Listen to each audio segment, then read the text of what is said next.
వేదిక మీద ఆసీనులైన అని అందామంటే ఒక్కళ్ళు లేడు ఇక్కడ.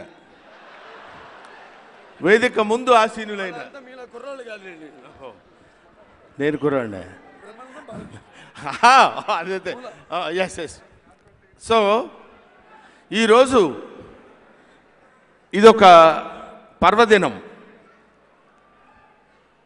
నాకు ఎన్టీ రామారావు గారితో కలిసి నటించేటువంటి భాగ్యం కలుగుతుందో లేదో అనేటువంటి ఒక, అంటే అప్పట్లో క్యారెక్టర్స్, కామెడీ క్యారెక్టర్స్ చేస్తున్నప్పుడు అవకాశం కుదురుతుందో లేదో అనుకున్నాను.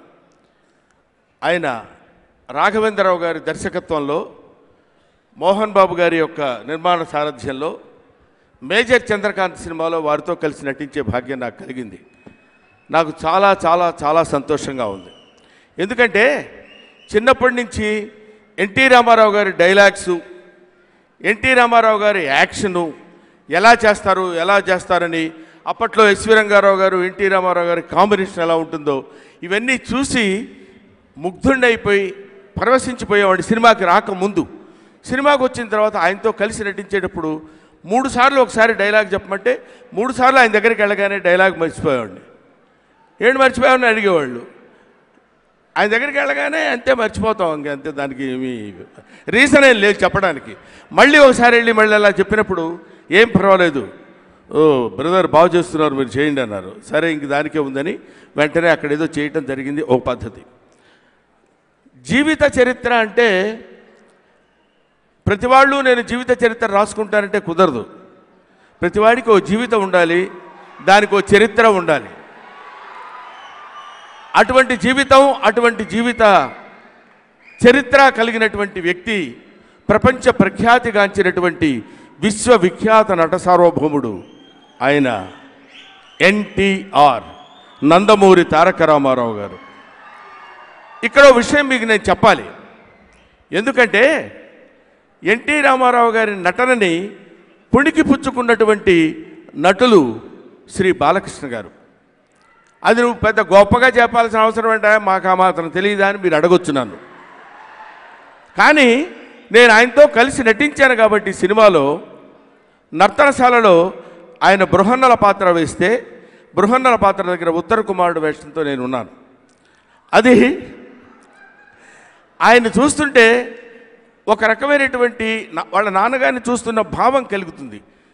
భావం కలగటం కాదు, గబుక్కున సడన్గా వెళ్ళగానే ఇదేంటి ఎన్టీ రామారావు గారు ఇక్కడ ఉన్నారు అన్న భావన వచ్చేది. అంటే ఇందాక పురంధరేశ్వర గారు చెప్తున్నారు, మా నాన్నగారిని చూస్తున్నట్టే అనిపించింది అండి. ఆవిడకే అలా అనిపించినప్పుడు, ఇన్ని సంవత్సరాల నుంచి చూస్తున్న తన తన్ముడినే అలా అనిపించినప్పుడు, సడన్గా మాబోటి ప్రోక్షకుడికి చూసినప్పుడు ఎలా అనిపిస్తుందో మీకు తెలుసు. అటువంటి బాలకృష్ణ గారు ఆయన గొప్పతనం ఏమిటంటే, ఇందాక నుతజలపూరితంబులకు నూతులు నూరిటి కంటే సూనృతం ఒక బావి మేలు. ఎన్ని బావులుంటే మాత్రమేంటి, ఒక అద్భుతమైనటువంటి నుయ్యి మంచినీళ్ళ బావి ఒకటి ఉంటే చాలని. అటువంటి ఆయన క్యారెక్టర్స్ అన్నీ, ఆయన ఒక్కొక్క సినిమాలో ఒక్కొక్క క్యారెక్టర్ చేసుకుంటూ వస్తే ఆయన క్యారెక్టర్స్ అన్నీ ఈ శరీరం మీద ఆహార్య రూపంలో ధరించినటువంటి అదృష్టం కలగటం ఒక బాలకృష్ణ గారికే చెల్లింది. అది ఇంకెవరి వల్ల సాధ్యం కాదేమో అనిపిస్తుంది. అనిసర సాధ్యమైన విషయం వీళ్ళందరికీ ఏమిటంటే నటన నటన నటన, కమిట్మెంట్ ఆఫ్ యాక్టింగ్. అది తప్ప మరి ఇంకేమీ తెలియదు.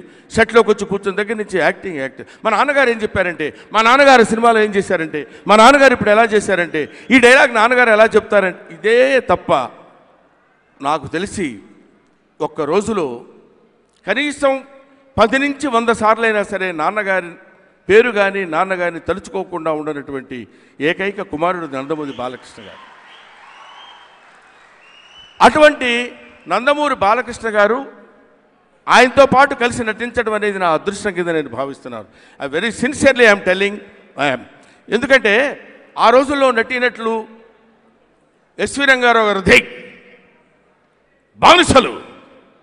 బానిసలకింత అహంకవామా సుయోధన తోడ్కొన్నారు మా బంధకిని అన్నప్పుడు అబ్బా ఏం చెప్పాడు ఎస్వి రంగారావు గారు అనుకునేవారు.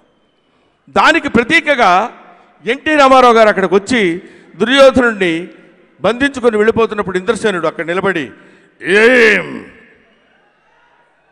సుయోధన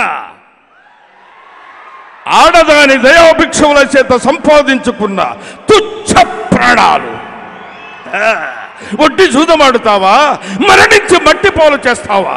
అన్నగారి ధర్మమే అడుగడుగునా అడ్డుపడకపోతే ఏనాడో నీ తలను చిన్న భిన్నం చేసుండేవాడిని. అరువు తెచ్చుకున్న తుచ్చ ప్రాణాలు అరచేత పెట్టుకుని హస్తిన చేరుకో. ఇది ఎన్టీ రామారావు.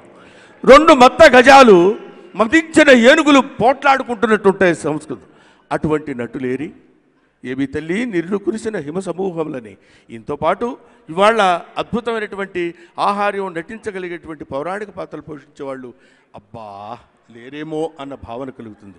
అటువంటి మహనీయుని యొక్క ఇవాళ నేను చెప్పాను, కొంతమంది పుడతారు కాదు, చాలామంది పుడతారు కాదు, అందరూ పుడతారు, అందరూ మరణిస్తారు. కొంతమంది మాత్రమే జీవిస్తారు. ఆ జీవితం చిరకాలం చిరకాలం చిరకాలం ఉంటుంది. అటువంటి వాళ్ళలో నందమూరి తారక రామారావు గారు ఒకరు. అటువంటి వాళ్ళలో వాళ్ళ కోవకు చెందినటువంటి ఆ రక్తాన్ని పంచుకున్న ముద్దు బిడ్డ. అయిపోయి నేను కూడా కొంచెం గట్టిగా ఆవేశంతో ఈయన మీద ఎగురుదామని చూశాను. అదే చూసారా, బాలకృష్ణలోని సింహాన్ని రేపుతున్నాడు అన్నట్టు. జై సింహ, నీకు నీవే సాట్ అయ్యా. Thank you very much. Thank you.